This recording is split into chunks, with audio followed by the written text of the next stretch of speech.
Ìfẹ́ Adéyẹyè ẹ ǹlẹ́ o, jẹ̀gbẹ̀nẹ̀ bí àtẹ àkún o. Ọba Ògúnwùsì ni mò ń kí, ẹ má ṣe dá ọlọ̀tẹ̀ lóhùn o. Kí wèrè má bá a di méjì ni. Ilé Ìfẹ́ Adéyẹyè ẹ ǹlẹ́ o, jẹ̀gbẹ̀nẹ̀ bí àtẹ àkún o. Ọba Ògúnwùsì ni mò ń kí, ẹ má ṣe dá ọlọ̀tẹ̀ lóhùn o. Kí wèrè má bá a di méjì ni.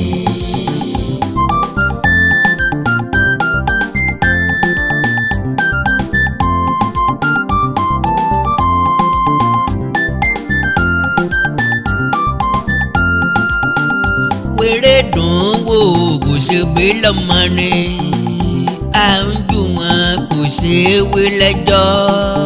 Ṣé bẹ́ẹ̀ gbọ́ba àsọ̀rọ̀ sọ bótò tí wọ́n láwọn làwọn ṣàdéyẹyè dọ́ba. Ilé Ìfẹ́ Adéyẹyè ẹ ǹlẹ́ o, jẹ̀gbẹ̀nẹ̀ bí àtẹ àkún o.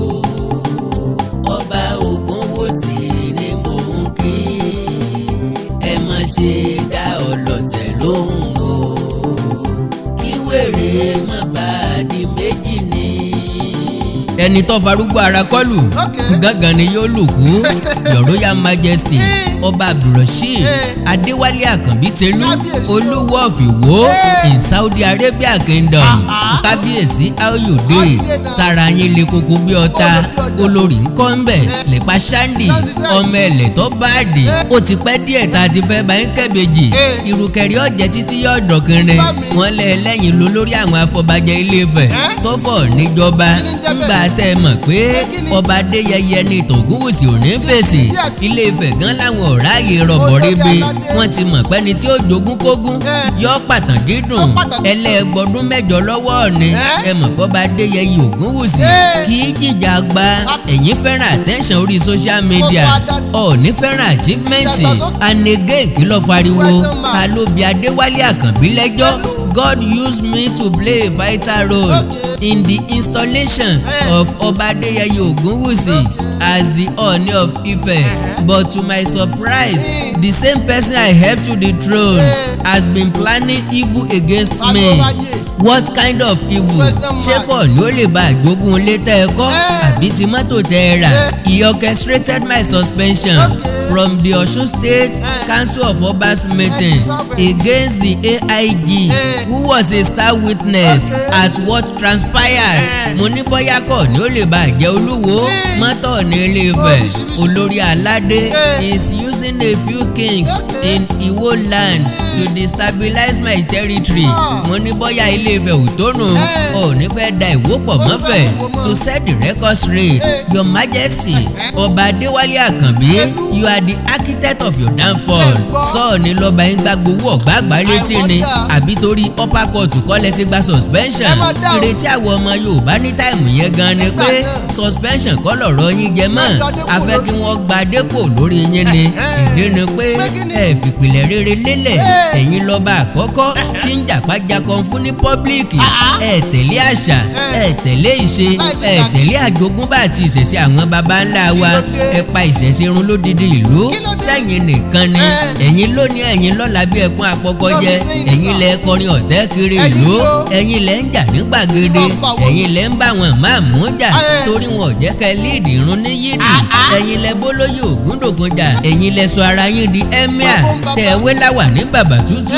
Ẹ̀yin kan náà lẹ tún sọ ara yín di igwe. Ẹ̀yin lẹ ní kí 10 million Fúlàní ó máa bọ̀ ní Ìwó lásìkò tí ìjínigbé gbilẹ̀ nílẹ̀ Yorùbá káwọn àgbẹ̀ ò rí gbówọ̀. Ẹ̀yin lẹ lélẹ́gùn ọ̀gbọ́dọ̀ ségun tẹ lólóró ọ̀gbọ́dọ̀ sóró.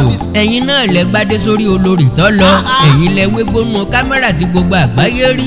Ẹ̀yin lẹ dá peace meeting rú láàrin àwọn lọ́balọ́ba Ìwó land. Ẹ̀yin nìkan láàyè òní wù. Ẹ̀yin lọ́ba tí ilé ọba ẹgbẹ́ ìdìde nígbìmọ̀. Ẹ̀yin láàyè tó lúwọ bá tòyín sí òwò yín mọ́ tọ́jẹ́ wípé iyì àpọ́nlé àti ọ̀wọ̀ tí wọ́n fún ọba Adéyẹyè Ògúnwùsì lówó yẹn láì kí sọ̀ọ́ni fẹ̀ ẹ̀yin lẹ́ disrespect Ọọ̀ni tẹ́ disrespect Aláàfin àbí ẹ̀yin kọ́ lẹ pera yín lórí òrìṣà tẹ́lẹ̀ kì í ṣe aláṣẹ ìkejì òrìṣà ẹni aláṣẹ lórí òrìṣà gan lẹ́yìn láti yẹpẹrẹ Aláàfin àti Ọọ̀ni ariwo yín ọ̀dọ́ àwa lójúmọ́ ẹ rí i pé gbogbo ọ̀rọ̀ yín nǹkan làwa ń fèsì sí ni Your Royal Majesty ọba Adéwálé Àkànbí a mọ̀ pé omi ti tán lẹ́yìn ẹ̀gá yín ọba Àkànbí ń wá sympathy sọ pé ó ti ń lọ ó fẹ́ jẹ níbi tí ò ṣe sí ọba ilẹ̀ Yorùbá kan ṣoṣo tó dojú àṣà Yorùbá délẹ̀ ọba Ìwó tó gbógun ẹ̀sìn tìran Yorùbá ó gbé ìhámọ́ra ogun wọ̀ ó ní dandan ni kó wọ́n pàṣẹ sí run ìṣẹ̀ṣe tó ti wà kí wọ́n tó bí baba ńlá baba tó bí ọ ìṣẹ̀ṣe tá a fi ń padé Wálé Àkànbí lọ́ba aládé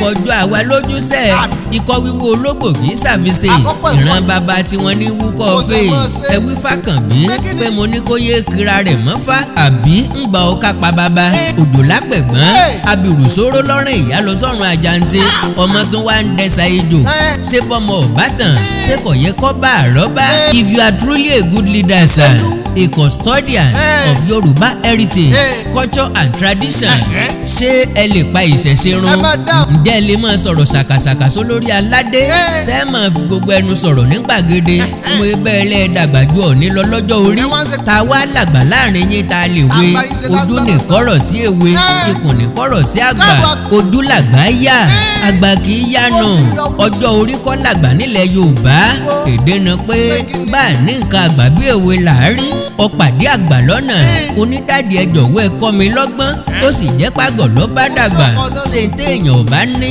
so lè yáàyàn ni aláṣọ àlà lọ́ba Adéyẹyè Ògúnwùsì torí ẹ̀ ló yẹra fẹ́lẹ́pọ̀ tẹ̀tẹ̀ ọba Ògúnwùsì ọ̀fẹ́ tẹ́ láwùjọ ẹ̀fọ́ torí ẹ̀ ló fi yẹra fẹ́wékéwé ilá rẹ̀ ọ̀fẹ́ kúkú ọ̀bẹ ló ṣe kó àgbà lọ́ba Adéyẹyè kì í fèsì sọ́rọ̀ àwọn onínú níbí ni sínú níbí ni ọ̀kan ta ìmọ̀ wáhù ojú mi ni wọ́n ti bí ní ó pàgbà tí ń bínú ọmọdé ìràwọ̀ làgbà lọ́jọ́kọ́jọ́ ó wu Aláwùrábí ló fòṣùpá jọba Ọọ̀ni kì í ṣẹgbẹ́ ọba sọ̀rọ̀ sọ bótó àwọn ọba tí fadé orí wọnú ẹrọ̀fọ̀ lọ́kàn Yorùbá àti dẹmakéètì Ìwó àti fún Saudi Arabia Olúwo sínú ọkàn tiwa mọ́ gẹ́gẹ́ bí ọba ilẹ̀ Yorùbá torí pé ọba ilẹ̀ Yorùbá nìṣẹ̀ṣe ìṣẹ̀ṣe sì lọ́ba tiwa ó ti ní Ifá kọ́ lọ́yàn ńlọ́ba òun ò sì ní nǹkan ṣe pẹ̀lú ìṣẹ̀ṣe ọba Adéwálé Àkànbí sọ ara rẹ̀ dígbàkejì Olódùmarè ó ń destabilize ilẹ̀ Yorùbá ó ń jayé ọba alájẹsùn sára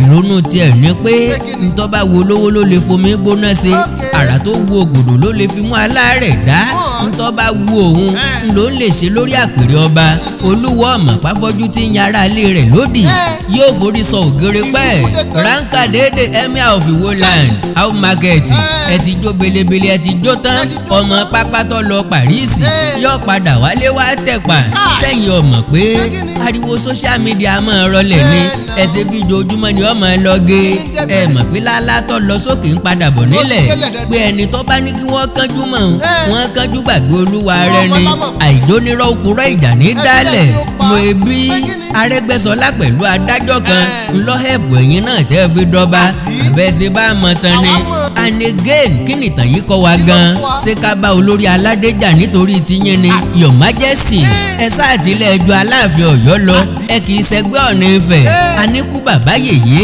aláṣẹ ìkeje òrìṣà ẹ̀yin ní rárá o aláṣẹ lórí òrìṣà gan lẹ́yìn ọba Abdulrasheed sẹ́yìn ọmọ ni pé 19 tó lòun ò ní fi tó kan ṣe òní di 20 bọ́ bá jẹ́ èmi lẹ́yìn ni kò yẹ kẹ́ ẹ lọ sí pàdé lọ́balọ́ba mọ́ ńgbà tó jẹ́ pé àwọn àbúrò mi ní bẹ́ńbẹ́ fún Mẹtúsẹ́là sílẹ̀ kúkú dàpàdé rú àyè aláàyè ní wọ̀nyí lójú pòsíṣàn Ọọ̀ni gan ló sì wù yín nípò ọba torí pé ọ̀fẹ́ káyé orí ọ àyàgò lọ́nà kí wọ́n rí mi ṣe lọ́ba tí ń tàn ràwù tí ì rẹ́dì bọ́ bá rẹ́dì kò sẹ́ni tí dọwọ́ bògo oorun ẹ̀dúró nẹ́sà Your Royal Majesty ọba Adéwálé Àkànbí tẹlú God forbid o God forbid o ká wá pé ẹ̀yin la ṣe mistake sọ sípò Ọọ̀ni Ọọ̀ni ó ti doni wérewère gbogbo ayé ìbá ti máa kàn wá lábùkù ilẹ̀ Yorùbá ó ti di stéètì kan ní Saudi Arabia ẹ ti tà wá sóko ẹrú ẹ̀yin ọ̀rọ̀ ni ọba Adéyẹyè ni Babátúndé Àkàndé ẹni ìtàn Ògúnwùsì ọ̀lẹ́wà lówó ayíkítí ogun ìtírí ogun onítòkè ìlàrẹ́ lágbèfẹ̀ níjà jẹ̀gbẹ̀nẹ̀ bí àti àkún atọ́ba tẹ́lẹ̀kú tó wá jọba we are not interested in your useless stories nbo láti rójú à ń sọ̀tẹ̀ kiri Ọ̀jájá estate Ọ̀jájá mọ̀lù káàkiri your imperial majesty Adéyẹyè Ògúnwùsì nbo ló ti rójú à ń sòṣì kiri ìrẹ́tọ̀ fẹ́ lè alára kọ́ nbo ló ti rójú à ń sọ̀tẹ̀ kiri Àkàndá alórọ̀rọ̀ lẹ́nu bíi tejò Àjàó àró irúnmọlẹ̀ padà bọ̀ràn míyàn n ó kì í dọ̀rọ̀ mi bàkọ̀ ẹ mọ̀ mí mo tún lè fa ayọ̀ láìpẹ́ rárá ẹ láìkì kẹ́ fọ́lọ̀ péèjì mi lórí Facebook Awikonko TV Awikonko TV ẹ subscribe sí YouTube channel mi Awikonko ewì Xponent Awikonko ewì Xponent bẹ́ẹ̀ bá wá ní nǹkan pàtàkì tẹ́ fẹ́ kájọ sọ ẹ já sọ̀rọ̀ lórí WhatsApp +234 904 851 9362 +234 904 851 9362. Èdè àti àṣà Yorùbá ò ní wọmi orílẹ̀-èdè Yorùbá ò ní dàrú ìlú ẹnìkọ̀ọ̀kan wa yóò tòrò mẹ́nẹ́mẹ́nẹ́ àjùwà ṣe o.